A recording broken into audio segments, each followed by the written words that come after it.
नमस्कार दोस्तों, मैं आचार्य ध्यान आमीन और यहाँ कुछ साधकों के छोटे छोटे से प्रश्न हैं जो बहुत कीमती हैं। तो वो कुछ छोटे छोटे से प्रश्न ले रहा हूँ। पहला प्रश्न है कि हम समाधि में या ध्यान साधना में या मोक्ष में कैसे तेजी से गति कर सकते हैं, इसके बारे में कुछ बताएं। पहले तो ये शब्द को छोड़ दें कि तेजी से गति कर सकते हैं, इसे छोड़ दें। ठीक, समझें कैसे हम अच्छे तरीके से गति करें, तेजी से नहीं, अच्छे तरीके से। दोनों में फर्क है। जब आप तेजी से सोचते हैं तो आपको लगता है भागो और तेज, तब आप अपनी मिस्टेक को नहीं देखते कभी भी। आपको लगता है अगर कहीं से आप हार भी रहे हैं तो आपको लगता है शायद भागने में गलती हो रही है। आपको लगता है कुछ अगर नहीं पता लग पा रहा, कुछ नहीं महसूस हो रहा, तो विधि कम हो रही है, तो विधि को 4 बार करो, 5 बार करो, 10 बार करो, 24 घंटे करो, तो आप एक दौड़ में चले जाएंगे। एक ऐसी दौड़ जो अनंत जन्मों तक चलती रहती है। तो तेजी नहीं, अच्छे से कैसे करें। तो ध्यान साधना में हम अच्छे से कैसे उतरे, इसके लिए कुछ बातें बता रहा हूं, वो समझ लें। पहला, जब आप कोई विधि आंख बंद करके करते हैं, यह पहला स्टेप, उसमें वो परम शांति महसूस होती है, परम प्रेम महसूस होता है। अब उस परम प्रेम को, उस परम शांति को लेकर जो है आप धीरे से अपने काम में उतारें उसे। ठीक है ना। जैसे अगर आप हाउस वाइफ हैं, आप स्टूडेंट हैं, आप बिजनेसमैन हैं, आप किसी जॉब करते हैं किसी ऑफिस में, तो अब धीरे धीरे उस शांति और उस प्रेम को जो है अपने जीवन में उतारना चालू करें। कैसे? जैसे विधि कर ली, शांत हैं बिल्कुल पूरी तरह से, अब उठे, आराम से उठे, धीरे धीरे चीजों को महसूस करें। उस शांति और प्रेम, उस जागरूकता, वो अवेयरनेस जो पैदा हो रही है, अब उसको अपने जीवन में बढ़ाएं। तो जीवन के कार्य करें, जीवन में जो भी काम करना है आपको। अगर आप हाउस वाइफ है तो अपने घर के काम को करेंगे, ऑफिस में है तो ऑफिस के काम करेंगे। अब यहाँ पे थोड़ा सा और क्लियर कर दूं तो अच्छे से समझ जाएंगे। अब मान लें कि ऑफिस जाना है और साधना कर चुके हैं, तो जो नाश्ता करना है बहुत होश पूर्वक एकदम, जैसे नाश्ता जो भी खा रहे हैं उसको मुंह में डाला और आंख बंद करके उसके रस को महसूस करा, कैसे वो रस गले से उतर रहा है और गले से उतरते हुए धीरे धीरे धीरे धीरे उसकी फीलिंग्स जीभ पर जब वो चीज रखी, तो नमकीन कहाँ महसूस हो रहा है, क्योंकि जीभ में हमारे अनगिनत सेंसर हैं। उन सेंसरों में कहाँ नमक महसूस होता है वो पार्ट अलग है, कहाँ मीठा महसूस होता है वो पार्ट अलग है, कहाँ टेस्टलेस महसूस होता है वो पार्ट अलग है। तो जीभ में बहुत सारी चीजें हैं, तो कैसे हम उसको महसूस करें। इस तरीके से ध्यान साधना आंख बंद करने के बाद, ये मेहनत करने के बाद जो है गति बहुत तेजी से हो जाएगी। सड़क पे चल रहे हैं तो विचार करने की जरूरत नहीं है, ठीक है ना। घर में बैठे हुए हैं तो विचार करने की जरूरत नहीं है। हाँ, कुछ प्लान करना है तो एक टाइम डिसाइड करें, उस समय विचार करें, 24 घंटे तो नहीं। तो इस श्रृंखला को भी तोड़ें। दूसरा प्रश्न है कि गुरु, बहुत सारे लोगों का है, मगर कल एक साधिका ने भी पूछा है कि गुरु काले कपड़े क्यों पहनते हैं। गुरु काले कपड़े क्यों पहनते हैं, या आप काले कपड़े क्यों पहनते हैं, इसके बारे में कुछ बताएं। काला रंग जो है वो सभी चीजों को एक्सेप्ट करता है। काला रंग जो है वो नेगेटिव चीजों को बहुत तेजी से एक्सेप्ट कर जाता है, बहुत तेजी से। जैसे आपने सुना होगा, साइंटिस्ट एक लैंग्वेज बोलते हैं ब्लैक होल। तो ब्लैक होल के मतलब ये नहीं होता वो सोचता है कि अच्छा ये धरती पॉजिटिव है तो इसे छोड़ दो, ये ग्रह पॉजिटिव है तो इसे छोड़ दो। नहीं, जो उसके आसपास आता है वो सबको एक्सेप्ट करता चला जाता है, अपने अंदर ले लेता है, और फिर वो सब चीजें चेंज हो जाती हैं, वो किसी दूसरे रूप में हो जाती हैं। उसी तरीके से ये जो ब्लैक ड्रेस जो होती है गुरु की, ये आपके सारे जितने भी आपके दुख दर्द पाप जो भी कुछ है, नेगेटिव ऊर्जा, सब अपनी तरफ खींचने चालू कर देता है। और गुरु वो जहर को अपने अंदर ले लेता है जिससे आप पीड़ित हैं, ताकि आप हल्का महसूस करें और आप साधना में गति तेजी से करें। गुरु के पास जब बैठ के साधना करते हैं, जब गुरु के साथ जुड़ के साधना करते हैं, तो तुम्हें क्यों ऐसा लगता है कि तुम जल्दी से गति कर रहे हो, कि तुम्हें ब्रह्मांड दिखाई दे रहे हैं, कि तुम्हें ये हो रहा है, कि तुम अच्छा महसूस कर रहे हो। क्यों? क्योंकि वो सारी चीजों को अपने अंदर खींच लेता है, जो जहरीली या नेगेटिव है, कुछ भी कह दो तुम उसे, वो सारी अपने अंदर पी जाता है। और तुम्हें एकदम हल्का कर देता है। तो काला रंग का कपड़ा पहनना ये दर्शाता है कि वो व्यक्ति तुम्हारा सब नेगेटिव अपने अंदर ले रहा है, पूरी तरह से नेगेटिव, ताकि तुम अच्छा महसूस करो, फ्री महसूस करो और अपनी समाधि में गति करो। तीसरा एक छोटा सा प्रश्न पूछा है, जब आपको इनलाइटनमेंट घटा तो कैसा लगा, जब आपको बुद्धत्व घटा तो कैसा लगा? मैंने इस पे एक वीडियो पहले भी दिया है, मगर मैं यहां तुम्हें कुछ और बातें बता रहा हूं, उसे समझो, वो जरूरी है। मैं इनलाइटेड हो गया, मानो, ठीक है, मैं इनलाइटेड हो गया और मैंने तुम्हें बता दिया, मगर तुम्हारे पास क्या प्रूफ है कि मैं इनलाइटेड हूं? थोड़ा सोचो, तुम्हारे पास क्या प्रूफ है? मैंने तुम्हें बता दिया, तुम मान सकते हो, मान के अगर तुम कुछ करने की कोशिश करोगे तो मानकर, अगर तुम इस बात को मानकर कोशिश करोगे ये समझने की कि मैं इनलाइटेड हूं, और फिर तुम्हारी इसमें गति बढ़ेगी, तो वो तो तुम्हारी मान्यता होगी। फिर तुम इसमें भी लग जाओगे, तुम्हारे अंदर ये भी डाउट पैदा होगा कि सच में ये इनलाइटेड है या नहीं है, फिर तुम इस खोजबीन में लगोगे। इसको बुद्धत्व प्राप्त हुआ या नहीं हुआ, तुम इस खोजबीन में लगोगे। और क्या पता मैं झूठ भी बोल रहा हूं, इसे भी समझो। मैं इनलाइटेड हूं, इन मैं मोक्ष को प्राप्त हूं, मैंने परमात्मा को पा लिया, मैं परम मुक्ति को पा चुका हूं। इन बातों से जो है इस पृथ्वी पर साधक का बहुत कीमती समय बर्बाद करा जाता है, और इन्हीं बातों से साधक का बहुत अच्छे तरीके से शोषण करा जाता है। मैंने शिव को देख लिया। ये सारी की सारी बातें इतनी बेकार और यूजलेस है, इसमें साधक की कहीं कोई गति नहीं होती। मैं तुम्हें कह भी देता हूं, मान लो, तुम्हारी कहां गति होगी? मैं इनलाइटेड हूं, नहीं इनलाइटेड हूं, तुम्हारी इसमें कहां गति हो रही है?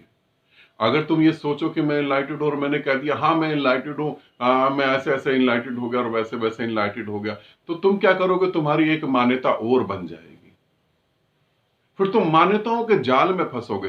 फिर तुम कभी किसी से बात करोगे, तुम कहोगे अरे मेरे गुरु तो इनलाइटेड है, दूसरा कहेगा नहीं नहीं मैंने तो उनकी ऐसी ऐसी बातें सुनी है, वो तो इनलाइटेड हो ही नहीं सकते। अब तुम उससे बहस करोगे, तुम्हारा कीमती समय बर्बाद हो रहा है। तुम्हें उसका अंदाजा भी नहीं कि तुम्हारे साथ क्या हो रहा है। तुम्हें क्या ये विश्वास है कि मौत कितने दिनों बाद आने वाली है, या कितने सेकंड, या कितने मिनट, या कितने पल में आने वाली है? मगर तुम इस बात में उलझ के समय बर्बाद कर रहे हो। मैं इनलाइटेड हूं या नहीं हूं, तुम वो छोड़ दो। मैंने स्वर्ग देखा, मैंने नर्क देखा, मैंने देवलोक देखा, मैंने परियां देखी, ये बात बकवास है बिल्कुल। तुम ये देखो क्या मेरे से जुड़ के तुम्हारी गति हो रही है? तुम ये जानो, तुम जानो कि मेरे से जुड़ के क्या तुम्हारी साधना में गति हो रही है? अगर तुम्हें लगता है कि मेरे से जुड़ के तुम्हारी साधना में गति हो रही है, तो जुड़ जाओ पूरी तरह से फिर। और अगर लगता है तुम्हें कि मेरे साथ जुड़कर तुम्हारी साधना में गति नहीं हो रही, तो फिर तुम अब कुछ और मत करो, तुम भाग जाओ, तुम ढूंढो, दूसरे गुरु को ढूंढो। मौत सर पे घूम रही है, तुम दूसरे गुरु को ढूंढो। अब तुम खोजबीन मत करो। तुम्हें लगता है कि नहीं, इससे हमारा तालमेल नहीं बैठता, तो छोड़ दो बिल्कुल। मगर मैं इनलाइटेड हूं, या मैंने ये करा या मैंने वो करा, इन बातों से सिर्फ साधक के पैसे का यूज करा जाता है, साधक का जो है समय का यूज करा जाता है, और साधक को एक अलग ही डायरेक्शन में ले लिया जाता है। इन्हें समझना, यह शोषण करने का बहुत प्यारा तरीका है। मैं घोषणा कर दूं, मैंने स्वर्ग देखा, मैंने शिव देखा, मगर प्रमाण क्या है? मैं कह दूं कि मैं पेड़ के नीचे बैठा था और पूरा पेड़ जो है चमकने लगा और चांद सितारे मेरे अंदर उतरने लगे, मगर प्रमाण कहां पर है? मैं कहूं कि मैंने यूं आंख ऊपर करके देखी और पूरा ब्रह्मांड मेरी आंखों में समा के मेरे हृदय में उतर गया, मगर उसका प्रमाण कहां पर है? अंधविश्वास को छोड़ दो। तुम ये देखो क्या तुम्हें गति मिल रही है? तुम देखो क्या तुम्हारा हृदय पिघल रहा है? तुम्हारे हृदय में प्रेम उमड़ा? तुम्हें शांति महसूस हुई? तुम अपने अनुभव देखो, तुम्हारे एक्सपीरियंस में कहीं तुम्हें लगता है चेंज हुआ? अगर तुम्हें लगता है तुम्हारे एक्सपीरियंस में कहीं चेंज हुआ, तो फिर अब जल्दी करो, फिर मैं तुम्हारे लिए ठीक हूं, फिर तुम मुझ में समा सकते हो। अगर तुम्हें लगता है कि नहीं, कुछ चेंज नहीं हुआ, तो हो सकता है मैं तुम्हारी मान्यताओं के खिलाफ जा रहा हूं, क्योंकि हर एक की अपनी मान्यताएं होती हैं। मैं तुम्हारी मान्यताओं में फिट नहीं बैठ रहा, फिर तुम अपनी मान्यताओं के हिसाब से किसी और गुरु को ढूंढो। किसी और गुरु के पास जाओ, क्योंकि मैं ये भी बताऊं कि मैं तुम्हारी मान्यताएं पूरी करने के लिए नहीं हूं इस पृथ्वी पर। मैं तो तुम्हारी सारी मान्यताएं तोड़ देना चाहता हूं, और मेरा बस चले तो मैं ऐसी बुरी तरह तुम्हारी मान्यताएं तोड़ दूं कि तुम्हें पता लग जाए कि तुम हो क्या। तुम्हारी मान्यताओं की वजह से तो तुम्हें पता है कि तुम परमात्मा नहीं। तो ये मुझसे मत पूछो, अपने हृदय से पूछो, तुम्हारे हृदय में कुछ हो रहा है? अपने इस दिमाग से पूछो, क्या ये शांत हो पा रहा है? अपने पूरे शरीर से पूछो, उसमें नृत्य घट रहा है, उसे मस्ती आ रही है, एक नई दुनिया में तुम्हारा प्रवेश हो रहा है? अगर तुम्हें लगता है हां, तो स्वागत है तुम्हारा, फिर समा जाओ। फिर मैं ना रहूं, तुम ना रहो, फिर सब एक हो जाए। और अगर लगता है तुम्हें नहीं, ऐसा नहीं हो रहा, फिर तुम भागो, फिर मेरे पास समय मत बर्बाद करो, फिर तुम भागो, जाओ, ढूंढो। मौत आए उससे पहले तुम परमात्मा के साथ एक हो जाओ। मेरे प्यारे दोस्त, मेरे प्यारे साधकों, तुम मेरी बात को समझो, समय ना बर्बाद करो बस। मैं किसी भी तरीके से ना तो शोषण करने के पक्ष में हूं, ना शोषण होने दूंगा। मैं शोषण होने भी नहीं दूंगा, इसीलिए मैं इसका जड़ से ही खंडन कर रहा हूं, जड़ से ही खत्म कर रहा हूं। इन चक्करों में मत पड़ो कि मैं इनलाइटेड हूं या नहीं हूं, क्योंकि इन बातों की आड़ में जो है तुम्हें बहुत ठगा गया है। और ठगा गया है पैसा लेकर नहीं, पैसा तो बड़ी बात नहीं है। ठगा गया है तुम्हारे जन्मों को लेकर। तुम और जन्मों जन्मों भटकते चले जाओ, और जन्म लो, और दुख भोगो, और बार ये पूछो कि तुम इनलाइटेड हो। तुम ये पूछो कि तुम ये अपने से पूछो कि मैं इसके साथ जुड़कर अभी तक इनलाइटेड हुआ हूं या नहीं हुआ हूं। तुम ये पूछो कि मेरी गति बढ़ी है या नहीं बढ़ी। तुम अपने से पूछो, क्या मैं एकदम ठीक जगह पर हूं, मुझे अच्छा लग रहा है या नहीं लग रहा है। तुम अपने से पूछो, अपने बारे में।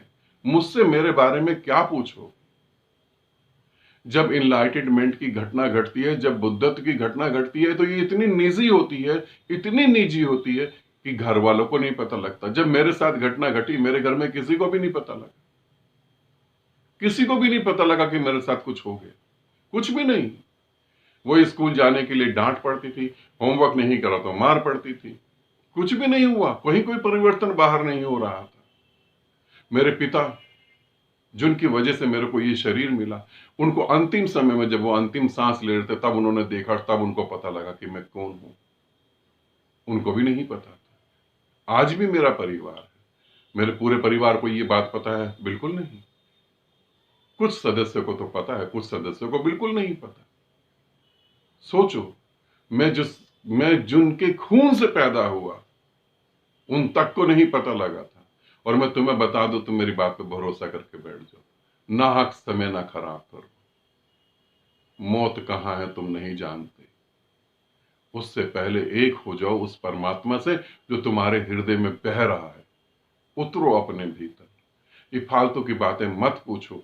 मैं कई बार पहले भी कह चुका हूं, ये फालतू की बातें मत पूछो, इनमें कुछ भी नहीं रखा। धोखे में आ जाओगे।